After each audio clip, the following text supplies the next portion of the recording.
448 হিজরির পূর্বে এই শবে বরাত নামক কোনো কিছু ইসলামের ইতিহাসে কেউ জানতই না।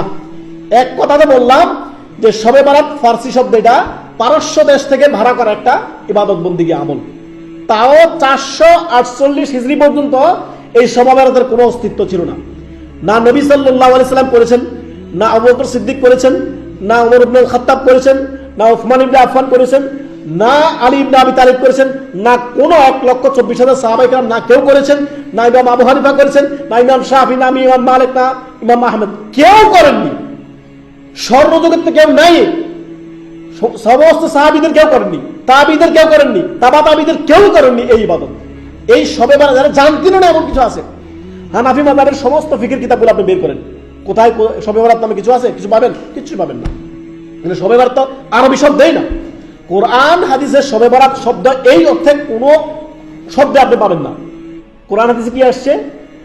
যে হাদিসটিতে বলা হচ্ছে, আপনার যে হাদিসটি একটু আগে বললাম, যে হাদিসটি নিয়ে ইখতিলাফ রয়েছে মুহাদ্দিসিন কেরামদের মধ্যে, কি এই হাদিসটি সহিহ কি জয়ীফ, ওই হাদিসে যে কথা আছে সেটি হচ্ছে আল্লাহ তাআলা বলেন, আল্লাহ শাবান মাসে অর্ধ শাবানে আল্লাহ সৃষ্টিকুলের প্রতি তাকান। কি করেন?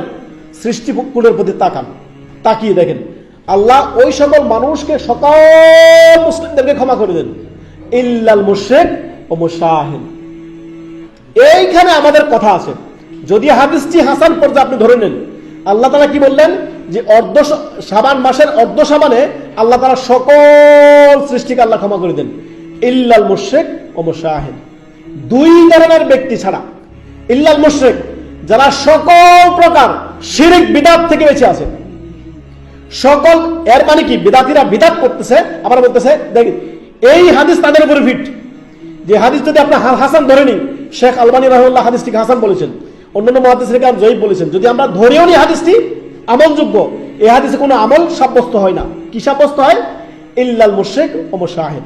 অর্থাৎ আপনি শিরক বিদআত মুক্ত থাকবেন, সকল শিরক বিদআত মুক্ত থাকবেন, হিংসা বিদ্বেষ মুক্ত থাকবেন, অন্তরের মধ্যে হিংসা রাখবেন না, মুসলিম ভাইয়ের প্রতি, অন্যের প্রতি কোনো হিংসা বিদ্বেষ রাখবেন না, অন্তরের মধ্যে হিংসা বিদ্বেষ মুক্ত থাকুন, এবং কি শিরক বিদআত মুক্ত থাকুন, আল্লাহ আপনাকে ক্ষমা করে দিবেন। এইটা সাব্যস্ত আমল, এর বাহিরে কোনো আমল সাব্যস্ত হয় না। এখন যারা এই আপনার শবে বরাতকে কেন্দ্র করে বিভিন্ন, দেখেন শবে বরাত মানে ভাগ্য রজনী, তাই না? রাসূল সাল্লাল্লাহু আলাইহি সাল্লামের আদর্শকে ছেড়ে দিয়ে, নবী সাল্লাল্লাহু আলাইহি সাল্লামকে আদর্শকে আপনার ফেলে দিয়ে নতুন নিজেদের ধর্মকর্ম বানানো, ধর্মকর্ম করে আপনার জান্নাত পাওয়া যাবে, এটা জান্নাতের রাস্তা? আল্লাহ তাআলা কি বলেন? এ মর্মে আল্লাহ সুবহানাহু ওয়া তাআলা সূরা মুহাম্মদ আয়াত নম্বর 33 আল্লাহ তাআলা বলেন, ইয়া আইয়ুহাল্লাযীনা আমানু আতিউল্লাহ ওয়া আতিউর রাসূলা, হে ঈমানদারগণ শুনে রাখো, আল্লাহ এবং তার রাসূল সাল্লাল্লাহু আলাইহি সাল্লামের আনুগত্য অনুসরণ করো।